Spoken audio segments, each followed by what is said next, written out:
Hi, I'm Tori. I'm your guys' video director. Hi, I'm Lydia, and I'm the membership recruitment director. Hey guys, I'm Austin. I'm your social media director. Hey guys, I'm Ajay, and I'm the events director. Yeah, so our first question for Dr. Essenmacher is, so we know that you majored in human physiology at MSU, but what major would you most recommend for those trying to pursue the pre-med track? So pre-med isn't necessarily a specific major. It's a set of classes that you need to take in order to prep yourself for medical school or the entrance exams. I believe you guys are still taking the MCAT. So when I was looking at MSU and trying to figure out what I wanted my specific major to be in, I wanted to focus on a major that looked at anatomy, because once you understand the structures of the human body, you can move yourself into physiology and figure out how they work, and then into pathophysiology of how, once the structures that function normally start to break down and how that leads to the disease process. So there was a lot of majors that kind of hit those major themes of anatomy, physiology, pathophysiology courses. And so that's why I chose human physiology, but you could do just as well with a microbiology, a biochemistry, a biology. Those majors all kind of look good for medical schools. It gives you a different aspect, but I wouldn't sacrifice any of the classes for making sure you take a good anatomy course, a good physiology course, and a good pathophys. Those are all set you up well for medical school. Once you get into probably your junior or senior year, you should be taking like biochemistry, which looks at how the kind of the physiological biochemicals in our bodies interact with each other.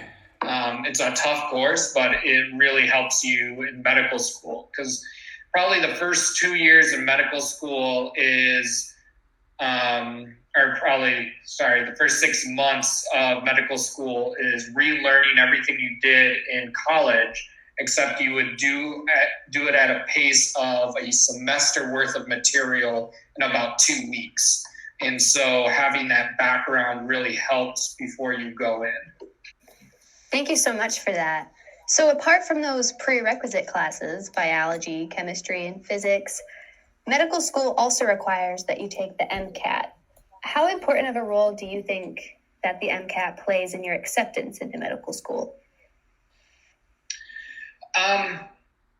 So I think scores is weighted pretty well. So I forget what it's out of. I think when I took it was out of 36.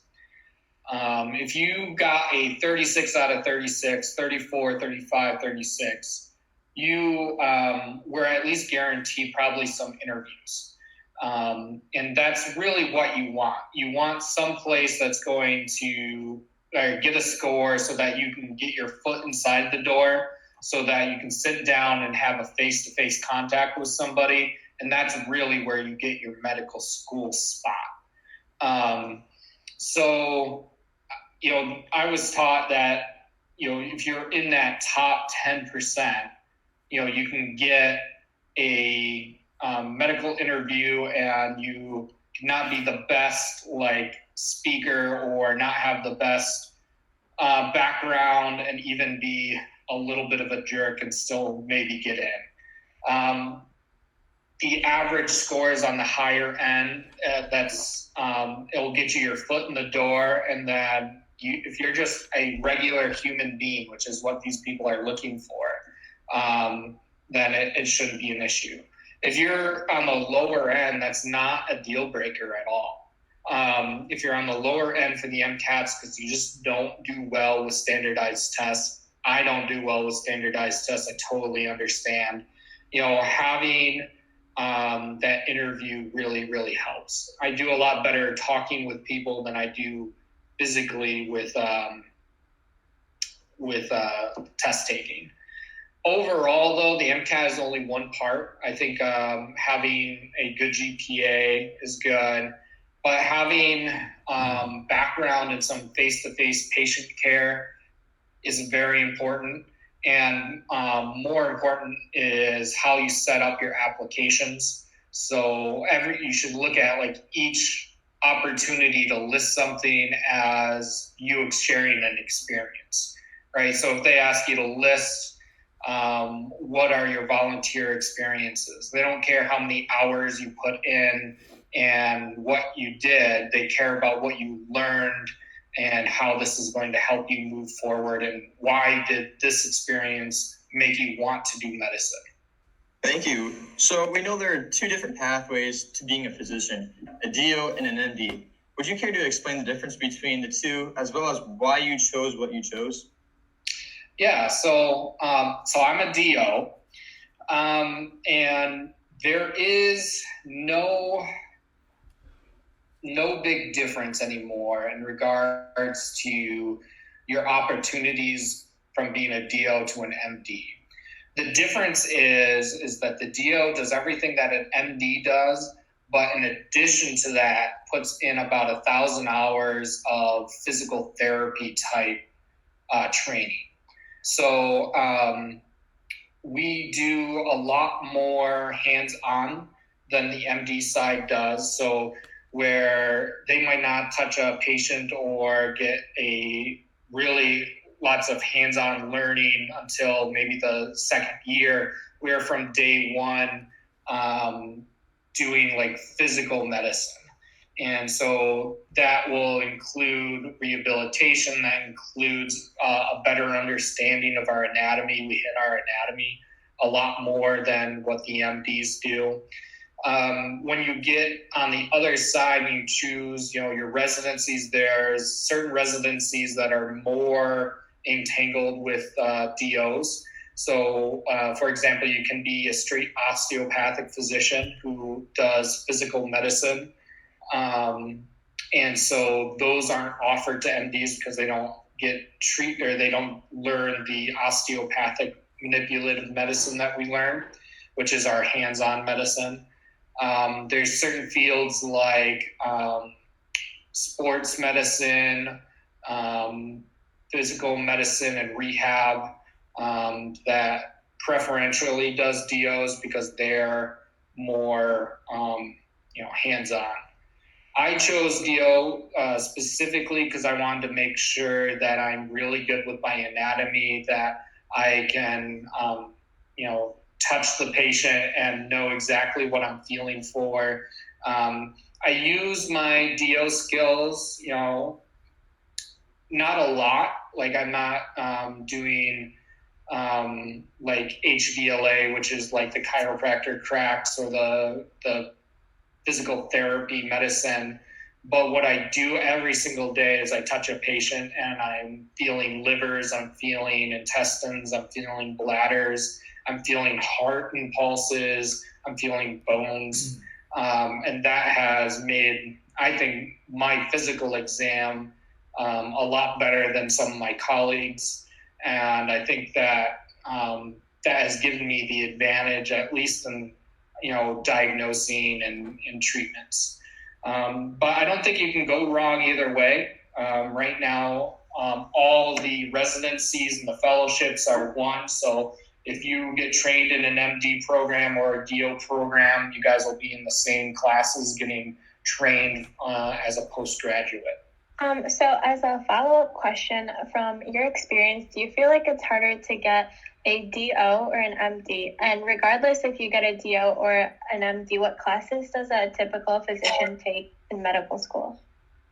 Yeah, so I think it's easier to get into a DO medical school because it's a lot less competitive, but it's still difficult. So I don't think one is all that harder nowadays to get into than the other. In medical school, so it depends on the medical school you go to, but most medical schools do the first 2 years of book work and the second 2 years of in-hospital clinical training. And so in those first 2 years of book work, you learn your physical exam, you'll get some exposure to the clinics, but the courses that you'll be taking, you hit your anatomy that first semester and you hit it hard. And so like for a DO, my medical school went year round. So instead of starting in August, I started in June, and my first semester was anatomy. And so you're in the cadaver lab every day, you're doing your normal anatomy courses. After that, you hit usually a general physiology, a pathology course. You have like a 1 or 4 week session of biochemistry, where you go through all of the biochemistry, immunology, and then you hit your general systems. So there's 13 base systems, cardiology, which is the heart, respiratory, which is the lungs, dermatology, which is the skin, gastroenterology, which is the guts, nephrology, which is the kidneys, endocrinology, which is kind of your hormones. You do those 13 basic systems. You get all that done the first 2 years. The second 2 years is more on the job medicine. So here you kind of make that point of, there's 2 big routes in medicine that you kind of have to choose. There's medicine and then there's surgery. And at that point, you take a big divergent there, because although a lot of med students in that third year, when they're just starting clinicians, will have the same rotations, you get a little bit more of, hey, I want to do a little more of these rather than this. So if you want to be a surgeon, you can do more general surgery rotations. You can do more like cardiothoracic surgery, neurosurgery. And if you wanted to do medicine, you can do more internal medicine floors, and start hitting your like specialties, your cardiology, neurology, things like that. But those last 2 years is like there's no book work, right? So you're learning based on your patients. You go see your patients, you treat them, you work with the residents, you work with the physician teams, and it's hands-on training at that point. Yeah, so Ria's question was, it's more about your medical journey, but what was one of your best experiences during your internal medicine residency? One of my best experiences, you said? Yes. So when going in, I loved doing everything. So I loved my internal medicine rotations. I loved my surgery rotations. One that I really enjoyed was my OB rotation. I could never be OB because I hate clinic. My soul dies when I'm in clinic. I like to be in the hospital. I like to be on the floors. I like to deal with sick patients. But in my OB rotation, I got to do almost all hospital with them, which is not reflective of what actually being an OB does. They do a lot of clinic and then sometimes in the hospital, a lot of time in the clinic. But since I got to be, in the hospital the whole time with it, I got to deliver babies multiple times a day. So in my 1 month rotation, I've delivered 106 babies. And so that was, I think, one of my favorite rotations. It's great to bring a life into the world. Thank you very much. So in the clinic, you act as the primary care physician for roughly 50 plus patients. So yep. What does a typical day in your life look like? So when you're a resident, you do similar to your second 2 years of med school, where you're doing specific rotations, except now you're the doctor, right? So you're putting in the orders, you're making the decisions, and the mistakes lie on you. So when I'm in a program that alternates. So we do a month of floors, which is high intensity. You work 6 days a week. You get 4 days off a month. And then the next month you'll work like a normal schedule, work in the clinic, get your weekends. So my normal clinic schedule is, you get in around 7. You have patients from 8 till noon. Usually you see about 5 to 6 patients. You have a lunch break and you see patients in the afternoon. You have a buddy. So when you are on the inpatient side, you don't have to do any clinic work. So I have a buddy, when he's on the inpatient side, I'm taking care of his patients on the outpatient side, and vice versa. So anybody who has clinical questions, needs refills, emergent appointments, they will come into the clinic or call into the clinic, and I have to field all those questions, make sure that if somebody needs like a imaging study or blood work or refills, that I'm doing that in a good amount of time. So I have to kind of balance that with seeing patients and going from there. So when I see a patient, I'll go in, I'll do the whole visit by myself with the patient. I'll come out, I'll talk to one of my attendings who's a full-fledged physician who has been mentoring residents, discuss the case with them, discuss my plan, and then make adjustments, and then go back and talk with the patient, let them know the plan, and then I write my note. On the inpatient side, it's a lot better, for me at least, because I love it. But what you do is you get in usually around 6 in the morning. I usually have so we see about 8 patients in a day for your first year. Your second year, you see 16.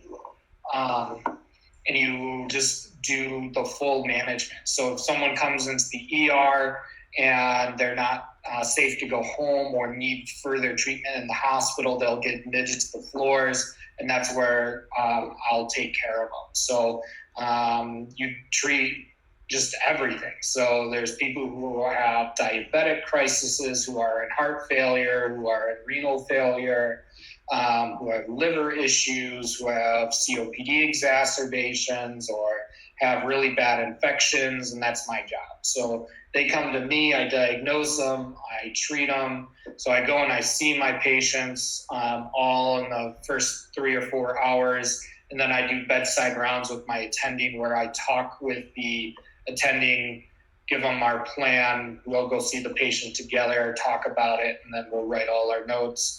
And then we will admit in the afternoons, after we have seen all our patients, we'll admit people from the emergency department or direct admit people and get them on our service and get going. And then we discharge people and get them set up for a good bridge back to their primary care doctor. Sorry about that. So yeah, that's really cool. Our next question was, so some physicians, they wish to pursue additional training beyond the basic 3 years of residency and tend to like sub-specialize in a particular area of interest within internal medicine. And you'd mentioned that you had ambitions to sub-specialize in pulmonology and critical care and work in the intensive care unit, if I'm right. Would you care to explain why this is like why a particular subspecialty appeals to you the most, as well as provides your insight on why it's a good or bad idea to specialize in a certain area of internal medicine? Yeah, so how specialties work is depending on what specialty you want to do, and most of them are open to internal medicine. You do a primary residency first. So that's 3 years, that's what I do. And then after that, you can do an additional several years to be a specialist in one of those systems. So there's cardiology, the heart doctors, nephrology, the kidney doctors. For each system, there's a different one. There's years that go into being that specific type of doctor, but they all start with the basic training that I get in the internal medicine side.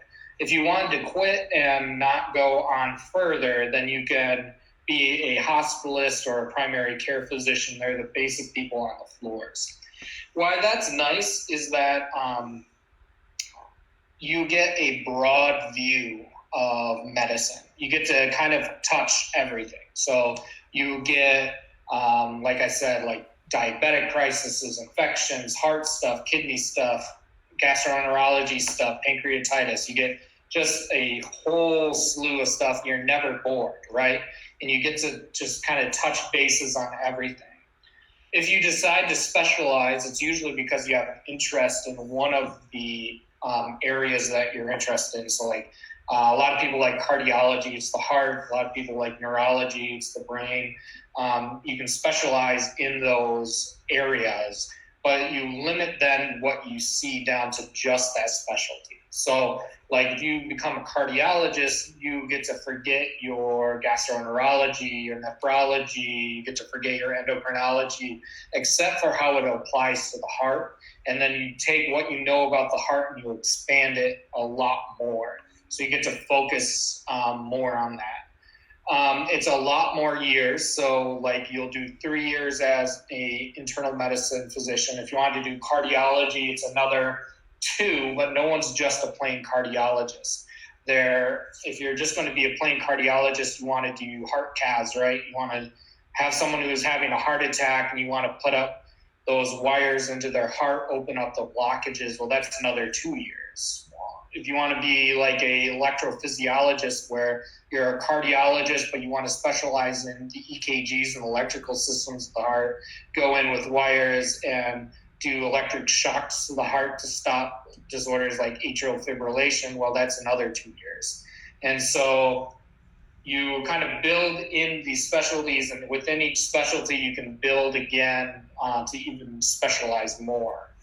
So for me, what I enjoyed is seeing everything, and I like seeing sick patients, right? So I don't like clinic because people come in and they're not sick enough for me to treat. Like I want to make the decision to help you get better at home, or if you didn't, you get sicker and you die, right?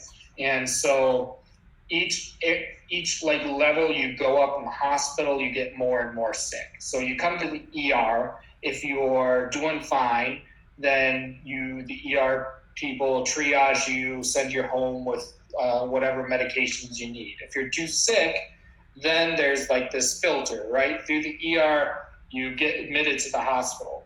And so the people who are admitted to the hospital are sick. They need to be in the hospital, otherwise the ER would have sent them home. The next part of that is if you are in the hospital and you're very, very sick, you need to be monitored closely, you have to go to the ICU. The ICU is usually for people who are in respiratory failure, meaning that we had to put a tube down your throat into your lungs and put you on a breathing machine, a type of life support. Or we had to give you these medications called pressors, which is a medication that artificially keeps your blood pressure up to keep your heart alive. And so they specialize in those 2 areas as well as fixing everything else. So you kind of, again, you get filtered through the ER, you're sick, and you get filtered in the ICUs where the sickest patients are. And so that's what I like. You can kind of see everything again because there's people who have diabetic crises that are so bad that they go into a coma, need to be intubated. You have people that are in such bad heart failure that their heart is failing and they need to go to the ICU to get some of this blood pressure support. There's people that are so sick with infections that their heart's failing, their kidneys failing, their lungs failing. They go into this multi-organ failure, and you have to go up and take care of these really, really sick patients. One thing I do have to say that plays to my strength, I'm very good at patient conversations. So when you're a physician and then a resident, you have to have those conversations of, you have a new diagnosis of cancer, or you have a terminal illness, or you're not going to survive this. And your role as a physician changes from treatment to what can you do best to make this patient comfortable and pass with dignity. And then what can you do to help treat the family so that they can get through this, terrible, terrible event and yet continue to work. And I'm very good at those conversations, and that's where you have them in the ICU, because those patients are very, very sick. There is more specialties that you can do where you just work with that. But again, I wanted to do a lot more general medicine. Long answers, I'm sorry. All right. Next question we got is, many people tend to shy away from going into the medical field due to the length of having to stay in school, as well as the extreme rigorousness of the classes. With all of the experiences you've had as a physician so far, if you had the chance to go back in time and redecide your career, would you still go into the medical field or choose a different profession? And if so, why? Yeah, it's really important when you ask that question. People generally like one of the two parts of medical school. Either you're a great test taker and you really excel at the knowledge portion and you love your first 2 years, and then you end up struggling in your second 2. And then there's other people who there's not great at test taking and they struggle during that first 2 years because they describe it like it's as easy as drinking up like water from a water fountain, except it's coming at you like the speed of a fire hydrant, the information, right? And so you can struggle with that, but be a lot better when you get to do the application of it with the patients. And that was me, so if you asked me my first 2 years, I would have said, no, I wouldn't do this again. If you asked me in my second 2 years and now, 100% I would do this again. It's a very tough course. It's difficult to get through. You definitely need support, but it's well worth it. You think about what you want to do for the rest of your life. And so for me, it was never designing things. It was never selling stuff. It was never sitting behind a computer. I wanted to be the person whose hand is in someone's body, who is making these decisions that are like integral to keeping somebody alive.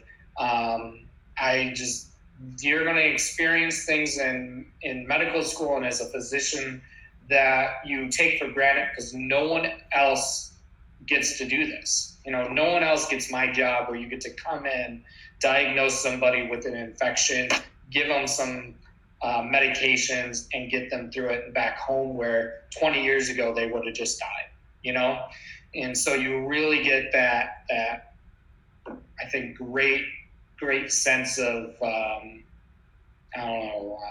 completion, I guess, or I lose the word, but it's very satisfying to what I do every day. And no one else really gets to do this. And so, yeah, at this point, I would go back and I would do it again. But it is a long road. But you're young, you guys. Well, I'm 32. I took 2 years between college and medical school, and I'm still young as a physician. I just guess I wouldn't understand what someone would want to do otherwise. I guess if you want to go out and get in the workforce that badly that soon, I guess that's one thing. But enjoy your time. It's going to be a long road no matter what. So to branch off that question, what were some of the biggest challenges that you faced as an undergrad medical student or during your residency? And then also what kept you motivated to face those challenges and overcome them? So,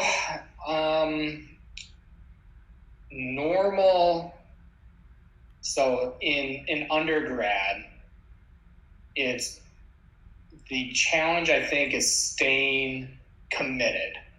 You get in and everybody wants to be a doctor or a physician. Everybody wants to do pre-med. And by the end of your sophomore, junior year, half of the people that wanted to be it have dropped out and wanted to decide to do something else. So staying committed, I think, for that first 4 years especially because what you'll be learning, it's hard to feel like it's applicable. You know, you're learning the anatomy and the physiology, but you're not seeing patients in front of you. And it's hard, tough stuff, and you're going to see people next to you that are doing a lot easier coursework than you, but they're going to be something else. And so staying committed, I think, is the hardest part. Once you get into medical school, the hardest part is the constant test taking. So mine was, we would take a test every 2 weeks, and it can just be very daunting. You're taking an exam over everything you just learned, which feels like a lot more than it should have been in 2 weeks period always. And you could spend 6 months studying that material and still not get through it all. And so it can feel quite overwhelming. But I think what part of medicine is learning how to eat an elephant. You can't eat an elephant at one sitting. You have to figure out how can you cut it up, dice it up, so that you can eat the whole elephant at some point, right? And so it applies in medical school, and they try, like, it's nothing you can just learn. You have to experience it, and that's why it's so rigorous. And so what helped me through that is support system. I had my wife at that time who was just awesome, and she supported me, and she was just there for me. And so family does that for a lot of people. Just having friends was that for a lot of people. Just having that good support system keeps you knowing that there's a light at the end of the tunnel. And like I said, it's only 2 years, right? So you either hate the book work or you hate the clinical side. And so half of those years are the best, and half of the years, kind of suck. So I don't know. For me, it sucked on the front end, and my wife helped me a lot through it. Residency side, you get thrown in pretty quickly, and so day 1 you're seeing 4, and then day 2 you're seeing 6, and day 3 you're up at your max of 8 patients, and each patients have a ton of things, and you feel like you're just. The difference between me and a medical student is 4 days, 4 days ago as a medical student, I graduated, and now I'm in charge of a patient. And it feels, like a big step. And so you have that imposter syndrome. Why, do I deserve to be here? Am I the right person? Am I going to make a mistake? And you just have to build confidence. And I think that's always the hardest part, I think, for a lot of residents starting out. And then once you get going, the other tough part is, again, eating the elephant. So you have somebody who's coming in with heart failure that makes the kidneys worse, but if you treated the heart failure, the kidneys would get even worse, but if you treated the kidneys, the heart would get worse, and trying to figure out that balance and have someone with a problem list of 30 different problems, and having to kind of treat and address every single one of those, kind of breaking down that elephant is a different task. And once you get through it, it gets a lot easier. But just having good mentors, and so when you're a senior resident like I am, knowing what it felt like to be the intern and having to do all the work, that's your support system there. So I try to be a support system for all my interns and make sure that they know, I know it feels overwhelming right now, but it's not. You're going to get through it. Everybody was at this spot before you, and everybody became a doctor. So we are sure as a licensed physician, you have had to take the COMLEX or the USLME, or maybe even both, in order to get certified. Can you explain the difference between these two tests, as well as share your opinion on which one you think is more difficult? USMLE is for MDs. You have to take 3 of those in order to become a licensed physician. After you're done being a licensed physician and have graduated medical school, you can actually go out and be a doctor. Same thing with the DO. So taking the USMLE, you will take the COMLEX. Again, it's a set of 3 tests. Once you pass those and you graduate medical school, you can go out and be a doctor. The problem with being a doctor without a residency, which is not your license, but your boards, being board certified, is that if I were to go out and treat somebody, I would then put up my charges for the patient, and the insurance would say, you're not boarded, so we won't reimburse you. So you could go through medical school and be done and be a general practitioner, go and try and start a business or get hired somewhere, but your insurance won't reimburse you. So you pretty much have to go and be in a residency of some sort, which is good because everybody, as a general practitioner, you should definitely be trained further in your field of specialty. If you're a DO, there used to be where there was DO programs and MD programs. MDs could not, in terms of residency programs, MDs could never apply and become a DO, like in a DO program, but DOs could apply and become an MD, go to an MD residency. And so if you're an MD, you'll just take the USMLE, no problems. You don't have to take COMLEX at all. If you are DO, you have to do all 3 sets of COMLEX, but you have the option if you want to take the USMLE 1, which is if you wanted to go into an MD residency, they would be able to interpret your scores because they're scored differently. Like mine is out of 500, or no, mine's out of 800, and the USMLE's high score is 250. And so they get my score of 572 or whatever. And they say, well, how do I interpret this? I'm used to the scores being 250. And so generally DOs would take the USMLE step 1 if they wanted to. Now all programs are merged. And in fact, they're making step 1 pass fail. So it's not even a question of what's my score. It's simply, did you pass or you didn't pass? So if you're a DO, just take the COMLEX. If you're an MD, just take the USMLE. There's no reason anymore to take both.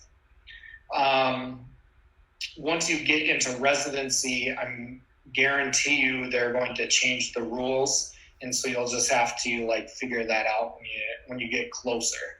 So, and your medical school will help you with that. So for example, when I was in, it wasn't a pass fail and there were separate programs. I decided not to take a USMLE because I wanted to just focus on my COMLEX. I wanted to do a DO internal medicine program because I wanted physicians to really cultivate my DO OMM skills. I did end up going to an MD program just because I loved the residency so much when I went and visited. And I didn't take the USMLE at all, so it didn't even matter. The step 1 for both of them are on physiology. And so it's a lot of just these factual questions, like what type of blood is more susceptible to H. pylori infections, type A? Which HLB27 gene is associated with ankylosing spondylitis? It's just these poignant ones that you need to know in order to have a basic understanding. Everybody has a good depth of knowledge. That's always the hardest one to do, and that's why it was score based, so that fellowships could tell, or residencies could tell where you are. So you'll take that in your first 2 years of medical school. before you become a fourth year medical student, you have to take step 2. Step 2 is more clinician based. So it's instead of like what are the physiological things behind it, it's more of what, based on these symptoms, is a diagnosis, or how would you diagnose somebody with this disease. So you need to know what imaging you would want, what lab work you would want, based on, what's the probability someone has a pneumonia, what type of pneumonia, or what bug is the pneumonia in. Once you're done with that, at any point after that, you can take your step 3. So most people take their last step of their licensing actually in their first 2 years of residency. So I took mine at the late end of my intern year, and that's on the kind of the treatment side. So step 1 was understanding what is the problems that cause the disorder. Step 2 is how can I diagnose the disorder and how can I recognize the disorder? And step 3 is, well, here's the disorder, how do I treat it? Or how do I prevent it? In terms of which one's easier or not, they actually are they're different. They ask questions differently. So I think USMLE is a lot more straightforward, where the COMLEX makes you think a little bit more. It's not like they want you to kind of read between the lines a little bit. But I don't think they're significantly different. And it's nothing that I think when I'm applying to a medical school, you guys should worry about. Okay, yeah. So our last question from us state officers, and this one's quite brief. On average, how much time do you spend with each patient? And is there like a standard set of protocols you follow with every patient, regardless of what condition they have? Yeah, so it depends on what year you are. So if you're an intern, I would expect my interns to spend, on the floors at least 15 minutes to 20 minutes just talking with the patient. This is already that you have an understanding of all their problems, their medical history, social history, what medications they are on, what their lab work showed from this morning, all the facts about them, and then spending about 15, 20 minutes actually physically talking with them. Once you're a second year, third year resident, you have to budget your time because you have a lot more patients, right? And so you'll develop those high five patients, which are ones you can just peek your head in, say, hi, how are you doing? Give me a high five. I'll see you later. And those are ones that, you've had them for 3 days now. You know everything in regards of like how they're feeling and kind of their day to day. You know what the plan is. You're either waiting for antibiotics to show improvement, or you're continuing to remove fluid because they're in heart failure. And you just need to go in and say, hey, how are you doing? What are you feeling? And then you can get out. Because you work in teams, so my intern will come in and have 15 minutes just with that patient directly. But no matter what, no matter if it's somebody who's been here for a long time or someone who's brand new, I always go over my basic systems. So are you having chest pain, shortness of breath, palpitations, feeling like your heart's racing? Are you having any shortness of breath, feeling like you can't catch your air, wheezing? Are you having any abdominal pain, nausea, vomiting, diarrhea? Have you eating and drinking well, pooping and peeing well? Have you gotten up and out of the bed? Those are my basics, and I'll ask those of everybody.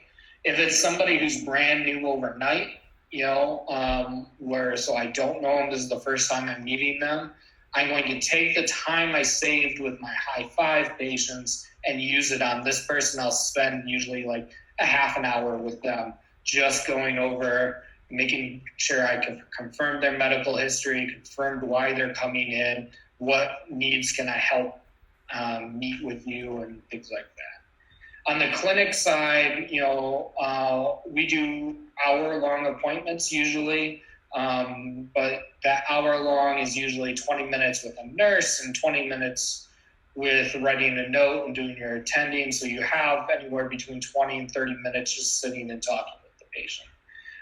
If it's a new patient you've never seen before, we have to go through everything, then I usually try to dedicate 45 minutes to just sitting down, introducing them to me, making them feel comfortable and know that, I'm here if they ever need me. And we go through each and every single problem and see where they're at so I can meet them on their level. So those are all the questions we have on our end. And now we'd like to turn it over to the audience for any questions before we wrap up our first webinar.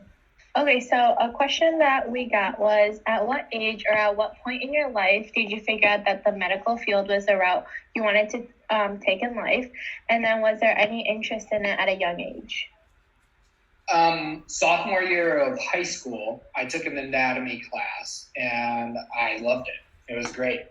And so that pushed me to join like a career center and do health, where we learned pretty much just anatomy and physiology. And that's where I got involved in HOSA. And so that grew my interest some more. And then my senior year, there was this offer of like, hey, instead of doing a half a day in high school where you're just sitting in class, and instead of going to the career center where you're sitting in class, you can shadow physicians during the day for a couple hours, and then at night go and learn how to be an EMT. So for my senior year, I became an EMT so that when I was 18, I could get my official license. And then during the day, I got to just like scrub in surgeries. That's when I saw my first open heart surgery. So real young age is when kind of I knew I wanted to do medicine. And so that really drove me through my undergrad. I picked MSU specifically for their human physiology program. And I just knew I wanted to do medicine at that point.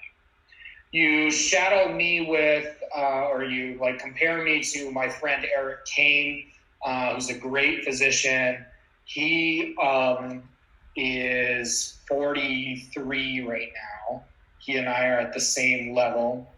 He went to school, became a journalist, went to work as a photojournalist for like the Chicago Tribune and all these other places.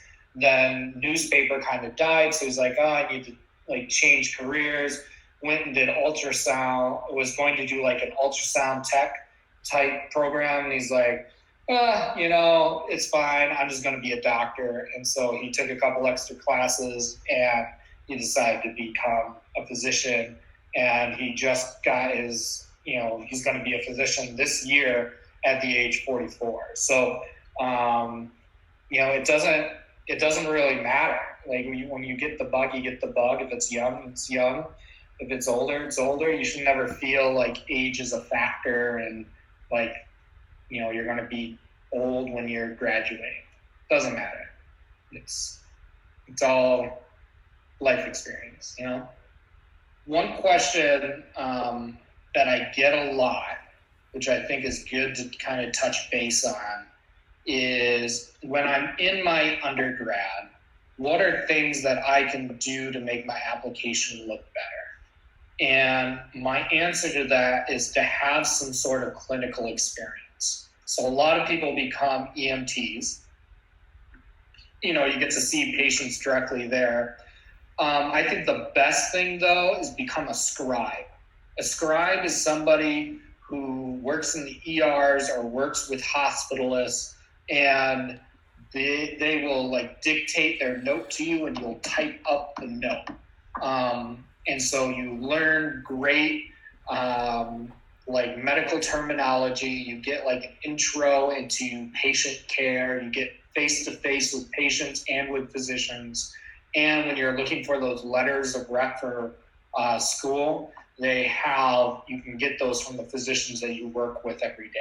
And your physicians, at this period of time are terrible with computers. Okay, so you get anybody over the age of 10 years plus whatever Mark Burley's at, and they are like typing like this. So like they'll just love you because you can actually type 3 words together in less than a minute, and so I think it's a great opportunity. You all should look to try and be a scribe or something else with like patient care. Mr. Essenmacher, for joining us today and answering all of our questions. And thank you all in the audience for coming. Best of luck with the rest of your journey. As for our members attending, if you are participating in the HOSA meetings, be sure to take a screenshot of the webinar so you can submit the form and receive your points. So stay tuned for the following webinars because we would love to see you again.